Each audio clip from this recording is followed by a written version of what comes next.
ana saa yake kama life saver hivi, na ile saa ndiyo inamsomesha asikimbie, atakiwa sasa hivi atembee speed hii. Sasa uwezi amini, dogo akujali yote, cheki anavyokimbia mpaka bwana anashangaa, mtoto anapita tena anapandisha mlima, cheki speed yake ajabu. Anaambiwa sikimbie na kati, kumbe ana uwezo kukimbia vibaya mno. Anafika mwisho ule mlima, sasa akajikuta kapaa. Karuka juu, yeye mwenyewe anashangaa, mama we. Na hata ile alama ya mkononi kwake ilizidi kuwa kubwa zaidi, na hii alama hakuwa nayo hapo kabla, hakuwa nayo kabisa. Anashangaa tu, inaanza kujiweka kama vile alama ya kuzaliwa. Mara nyingi kuna mtoto anazaliwa akiwa na alama hizo, zinaitwa birthmark.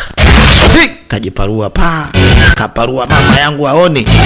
Ndio anateremka sasa lile bonde, mama yangu aoni. Gari hii hapa inabidi afunge breki, lakini wapi, kitu inagoma, kaipushi gari si inapinduka mzee, lakini alikwenda upande wa pili akaizuia. Yeye ni binti mdogo sana, gari ni heavyweight, anawezaje kuizuia hivyo? Huyu jamaa anashangaa, gari kama vile imetikisika hivi, akicheki na mikono ya mtu na alama kama